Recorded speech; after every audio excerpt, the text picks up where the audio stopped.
जहां एक तरफ नशा मुक्ति कुछ संस्थाओं द्वारा अभियान चलाया जा रहा है, अगर बात करें तो गोंडा जनपद में बाजार चौकी अंतर्गत एक घर में खुलेआम धड़ल्ले से बिक रहा है नशा। इसमें चरस और गांजा खुलेआम बेचा जा रहा है। आस पड़ोस लोगों द्वारा शिकायत करने के लिए आवाज उठाते हैं तो उन्हें जान से मारने की धमकी दी जाती है। सबसे बड़ी समस्या तो ये है कि प्राथमिक विद्यालय बगल में स्थित है। विद्यालय के छात्र छात्राओं को डराया धमकाया जाता है। आपको बता दें कि जहाँ ये बिक रहा है ये अपराधी किस्म के लोग हैं, इसलिए वहाँ के लोगों में दहशत का माहौल बना है। बेचने वालों का नाम है मंदे उर्फ सिराज खूटी उर्फ नबी बख्श मुन्ना आदि लोग शामिल है। सर क्या मामला है पूरा बताएं। जी, हमारे पास जो है शास्त्री नगर मोहल्ले के कुछ वहाँ के निवासी आए थे और उन्होंने अपने इन नशीले पदार्थों को बेचने वाले के संबंध में बताया था कि उन्होंने कई बार थाने पर शिकायत की और चौकी पर शिकायत की। नशीले पदार्थ में सर जैसे क्या चीज़ है, कोई बता सकते हैं? नशीले पदार्थों में जैसे बताते हैं कि कोई चिप्पड़ जैसा नशीला पदार्थ और चरस गांजे का आता है, अफीम वगैरह।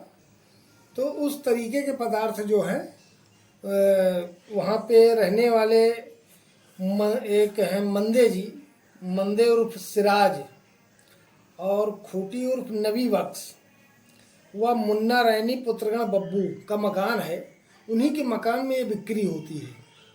कितने दिन से सर हो रही है? ये काफ़ी समय से हो रही है। जब इनके बारे में मोहल्ले वालों ने कई बार शिकायत की तो ये लोग चूँकि राजनीतिक संरक्षण प्राप्त व्यक्ति हैं और थाने पे भी इनकी पकड़ है, तो इनकी शिकायत का कोई प्रभाव जो है पड़ता नहीं है। थाने की पुलिस जाती है और रिपोर्ट लगा देती है कि ऐसा कुछ पाया नहीं गया।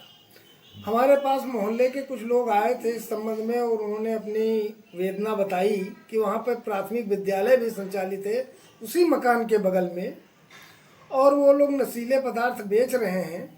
उनके घर की महिलाएं भी इस काम में सम्मिलित हैं और वो लोग गेट के बाहर अंदर से ही विक्रय करते हैं और इससे वहाँ पढ़ने वाले बच्चों के ऊपर भी बहुत बुरा प्रभाव पड़ रहा है। क्या विद्यालय है उसके बगल में? क्या जी, प्राथमिक विद्यालय है। इस बारे में जी, चौकी प्रभारी क्या कह रहे हैं?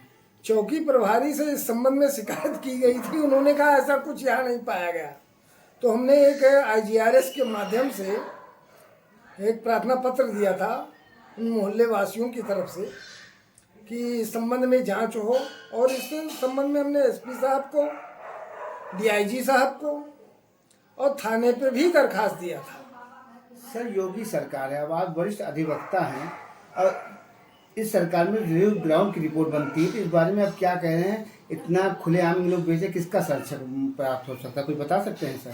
अब इन लोगों को राजनीतिक संरक्षण भी प्राप्त है और वहाँ पे चूँकि जो चौकी प्रभारी हैं या चौकी के सिपाही हैं जो भी हैं, वो लोग इनके मददगार हमारे ख्याल से साबित हो रहे हैं। चूँकि थाने की जब हम शिकायत करते हैं, चाहे SP महोदय के यहाँ करें चाहे DIG महोदय के यहाँ करें, वो घूम के चौकी पे ही जांच के लिए जाता है और जांच में वो यही रिपोर्ट लगा देते हैं कि ऐसा यहाँ कुछ पाया नहीं गया। समथिंग कितने दिन पहले RGRS हुआ है?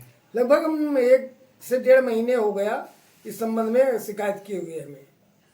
और जब हमने IGRS की रिपोर्ट देखी, जो उन्होंने रिपोर्ट लगाई, तो हम थोड़ा हमें हंसी भी आई और कष्ट भी हुआ कि इस तरीके से पुलिस वाले क्या नाम है जो है जांच करते हैं कि गए और गेट के बाद। सर आप क्या चाह रहे हैं? जी, शासन से सर क्या? शासन से हम यही चाहते हैं इसकी जांच हो और जो वहाँ क्या नाम है बिक्री हो रही है उस पर रोक लगे, और जो ऐसा घिनौना कृत्य कर रहे हैं, जो भी इससे सम्मिलित हैं और ये कृत्य कर रहे हैं, उनको दंडित किया जाए, जिससे समाज में एक सही दिशा बच्चों को मिले, नशे के आदी ना हो।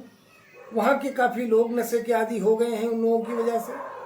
वो अपने घर के सामान जेवर बिका अपनी पत्नियों के बेच के और नशा करते हैं। Thank you sir.